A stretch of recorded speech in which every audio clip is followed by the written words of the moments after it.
It's a bill that has received very little attention but may make free speech a felony and seriously restrict your right to political protest. Just signed into law by the president, H.R. 347 gives federal agents sweeping powers to arrest and bring felony charges against citizens engaged in protests where the Secret Service is present.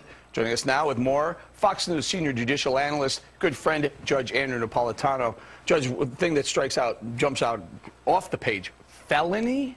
Yeah, felony means more than a year in jail. This is not like a traffic ticket.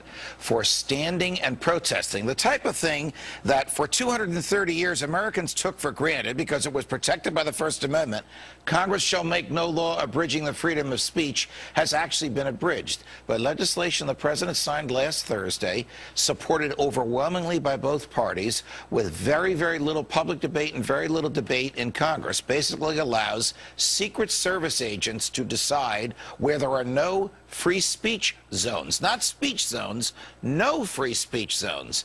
And anybody by the Secret Service can, protected by the Secret Service, can ask those agents to ban protests wherever they are. So I can think of 3 violations: speech violations, association violations, the right to petition the government for a redress of your grievances. What good is free speech if the people in the government are so far away from you that they can't hear you? Judge, what about keeping our elected officials safe?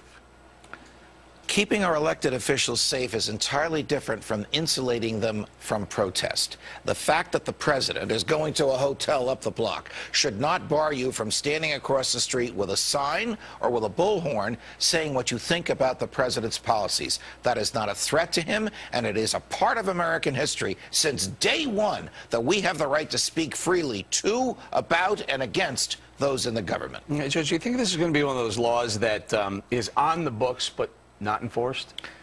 I think it's one of those laws that's going to be enforced when the government wants it enforced. The problem, Eric, is it puts a lot of unbridled discretion in the hands of Secret Service agents who may very well say, you know what, boss, you've had a rough day. We'll keep everybody away from you. Or, you know what, boss, this crowd likes you, so we're going to let them, we're going to let you hear them. That's suppressing speech on the basis of its content, and that has been expressly prohibited by the First Amendment since day one. What dictates the Secret Service is present? In other words, aren't they present all over Washington, D.C.? Well, they are, and that's a great question, because this law also allows the president to give Secret Service protection to whoever he wants. I'll give you a bizarre example. His campaign managers are coming to Washington to confer with him about the campaign. He can give them Secret Service protection. And then the Secret Service can say to the kids in the streets, you can't shout at David Axelrod, because the campaign manager, because the Secret Service is protecting him. This is a slow, creeping destruction of some of our basic liberties, and the president signed it in secret. And now some of the Secret Service are going to be providing services for the candidates now as well, right? Correct. So correct. People aren't going to be able to have their opinion about the candidates? If the Secret Service so declares, you won't be able to shout at them. Justice is not about agenda. It's not about mobilizing people. It's about dialing for corporate dollars. These two parties have sold the U.S. government and the American people to the highest bidders.